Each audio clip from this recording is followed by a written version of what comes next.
Good morning. आज हमारे ध्यान के लिए हम पढ़ेंगे पहले सैमुअल 5वें अध्याय से दूसरे वर्ष से लेकर 10वें वर्ष तक हम पढ़ेंगे। तो हम पढ़ते हैं पहले सैमुअल 5वें अध्याय से दूसरे वर्ष। फिर पलिश्तियों ने परमेश्वर के संदूक को उठाकर दागोन के मंदिर में पहुंचाकर दागोन के पास रख दिया। दूसरे दिन अश्दोदियों ने तड़के उठकर क्या देखा कि दागोन यहोवा के संदूक के सामने औंधे मुंह भूमि पर गिर पड़ा है। तब उन्होंने दागोन को उठाकर उसी के स्थान पर फिर खड़ा किया।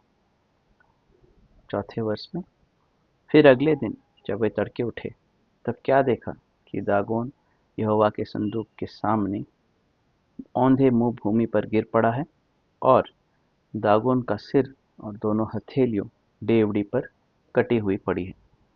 इस प्रकार दागोन का केवल धड़ समूचा रह गया। वर्ष 6 पढ़ेंगे।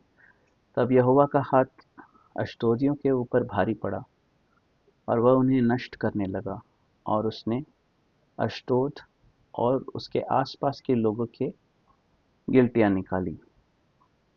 यह हाल देखकर अश्दोद के लोगों ने कहा, इज़राइल के देवता का संदूक हमारे मध्य रहना नहीं पाएगा, क्योंकि उसका हाथ हम पर और हमारे देवता दागोन पर कठोरता के साथ पड़ा है। तब उन्होंने पलिश्तियों के सब सरदारों को बुलवा भेजा और उनसे पूछा, हम इज़राइल के देवता के संदूक से क्या करें? वे बोले, इज़राइल के देवता का संदूक घुमाकर गथ नगर में पहुंचाया जाए। अतः उन्होंने इज़राइल के परमेश्वर के संदूक को घुमाकर गथ में पहुंचा दिया। 9th वर्ष। जब वे उसको घुमाकर वहां पहुंचे तो यूं हुआ कि यहोवा का हाथ उस नगर के विरुद्ध ऐसा उठा कि उसमें अत्यंत बड़ी हलचल मच गई और उसने छोटे से बड़े तक उस नगर के सब लोगों को मारा और उनके गिलटियां निकलने लगी। तब उन्होंने परमेश्वर का संदूक एक्रोन को भेजा और ज्यों ही परमेश्वर का संदूक एक्रोन में पहुंचा त्यों ही एक्रोनी यह कहकर चिल्लाने लगे, इज़राइल के देवता का संदूक घुमाकर हमारे पास इसलिए पहुंचाया गया है कि हम और हमारे लोगों को मरवा डालें। तो ये जो कहानी है, जो पहले शमूएल 5वें अध्याय में हम देखते हैं कि परमेश्वर का जो संदूक है, आर्क ऑफ द कवनेंट, ये ले जाके रख दिया जाता है दागोन के मंदिर में। दागोन के बगल में बिठा दिया जाता है इसको। और अगले ही दिन जब ये पलिश्तियों ने सुबह उठकर देखा तो दागोन अपने मुंह के बल गिरा पड़ा पाया गया। फिर से अगले दिन से यही कार्य किया जाता है। परमेश्वर के संदूक को उठाकर दागोन के बगल में फिर से स्थापना किया जाता है और फिर से दागोन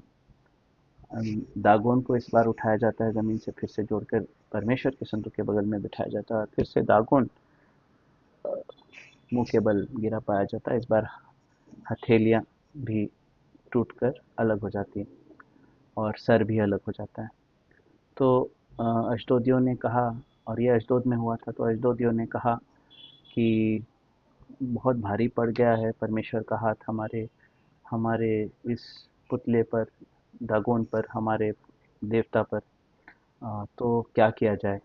और यही नहीं, हम जैसे देख रहे हैं वर्ष 6 से लेकर जो देखते हैं कि अश्दोदियों पर परमेश्वर का हाथ बहुत ही भारी पड़ा और बहुत सारे लोगों की मृत्यु होने लगी और मृत्यु के साथ साथ गिल्टियाँ जो कि ट्यूमर्स निकलने लगे बहुत सारे लोगों के, चाहे बड़े हो छोटे हो।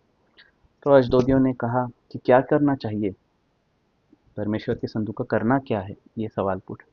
और फिर उनके सरदारों ने कहा कि हम इसको घुमाकर गत के शहर में ले जाते हैं, वहाँ पे रख देंगे। तो यही होता है, वो गत के शहर में ले जाते हैं। गत में जब परमेश्वर का संदूक आता है तो वहाँ के लोगों पर भी परमेश्वर का हाथ भारी पड़ता है। छोटे बड़े सबके ऊपर बहुत सारे लोगों की मृत्यु होती है, और फिर वहाँ भी गिल्टियाँ निकलने लगती है, जो कि ट्यूमर्स निकलने लगते हैं। और फिर वहाँ पे भी यही सवाल पूछा जाता है, अब कहाँ लेके जाना है, कहाँ है असली स्थान इस संदूक का, परमेश्वर के संदूक का। और फिर सारे लोग कहते हैं कि इसको एक्रोन के शहर में ले जाते हैं। और एक्रोन के शहर में जैसे ही लेके जाते हैं, जैसा ही आता है संदूक परमेश्वर का एक्रोन के शहर में, एक्रोन के लोग बोलने लगते हैं कि ये संदूक यहाँ पे इसलिए लाया गया था कि हम सबको मार सके, हमें और हमारे लोगों को मार सके। तो फिर सारे सरदार और सारे लोग इकट्ठा होकर ये सोचते हैं और ये सवाल करते हैं, और ये बहुत महत्वपूर्ण है इसको देखना कि ये क्या सवाल है। ये बोलते हैं कि इन इस संदूक परमेश्वर का संदूक का करना क्या है, कहाँ लेके जाना चाहिए इसे। और हम ये देखते हैं कि वर्ष 11 में देखते हैं क्या क्या लिखा है। तब उन्होंने पलिश्तियों के सब सरदारों से को इकट्ठा किया और उनसे कहा, इज़राइल के देवता के संदूक को निकाल दो कि वह अपने स्थान पर लौट जाए। और इसको थोड़ा हम लोग ध्यान से देखेंगे, अपने स्थान पर लौट जाए। और उसके बाद बोलते हैं, और हमको और हमारे लोगों को मार डालने ना पाए। तो इनका ये एक रास्ता निकल कर आता है। वो बोलते हैं कि ये जो परमेश्वर का संदूक है उसे अपने स्थान पर पहुंचा देने से हम लोग सब बच जाएंगे, और हमारे लोग मरेंगे नहीं। और हम इतना ही देखेंगे यहाँ से, और हमें इसमें से क्या सीख मिलता है ये देखेंगे। सबसे पहले परमेश्वर का संदूक जो है उसका क्या मायने हैं, उसका असली तात्पर्य या मतलब क्या है।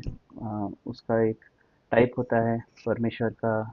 जो संदूक है उसे परमेश्वर के प्रेजेंस को बोलते हैं कि it is a type of presence of God. एक तरह का ईश्वर की मौजूदगी, ईश्वर के पवित्र मौजूदगी हमारे साथ, उसको बोलते हैं अ, संदूक, परमेश्वर का संदूक। और दागोन जो है, दागोन का जो टाइप है वो है हमारे आइडल्स। जिस चीज़ को हम लोग परमेश्वर से ज़्यादा चाहते हैं उसको हम दागोन के टाइप ऑफ दागोन हम समझेंगे उसको। तो यहाँ पे क्या हम देखने को मिलता है, परमेश्वर का जो संदूक है उसका एक ही स्थान है जहाँ पे वो वापस, अगर हम उसको पहुँचाएंगे या वहाँ पे रखेंगे तो किसी को हानि नहीं होगा।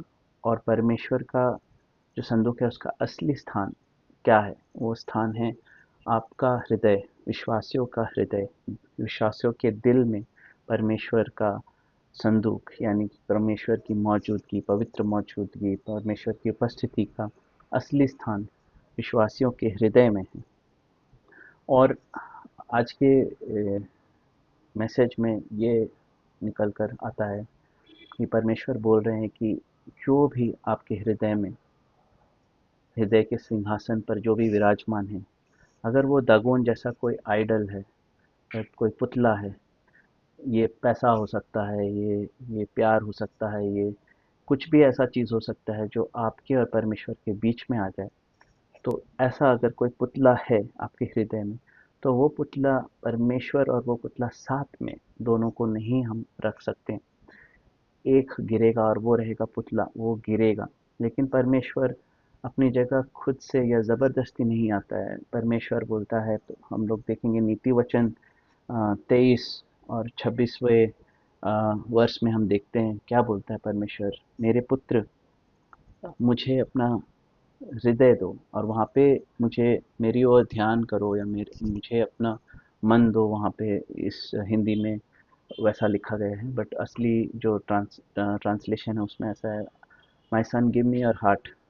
और यहाँ पे प्रभु बोलते हैं कि मुझे अपना पूरा हार्ट दो, मुझे अपना पूरा हृदय दो, जहाँ पे किसी दागोन के, किसी पुतले के, किसी भी चीज़ के लिए जगह ना हो, बट सिर्फ मेरे लिए ये जगह हो। तब वो जाकर प्रभु परमेश्वर का संदूक का असली स्थान है। तो आज के लिए हम यही चीज़ पे ध्यान देंगे कि परमेश्वर चाहता है कि आपके हृदय में विराजमान हो। हम बस प्रार्थना करते हैं, परमेश्वर थैंक यू इस सुबह के लिए, थैंक यू, धन्यवाद। आप हमसे बात करना चाहते हैं, आप हमारे हृदय में विराजमान होना चाहते हैं। हमें ये शक्ति दीजिए, हमें ये सीख दीजिए कि हम आपको अपने जगह पे अपने हृदय में विराजमान कर सके। यीशु के नाम से आमीन।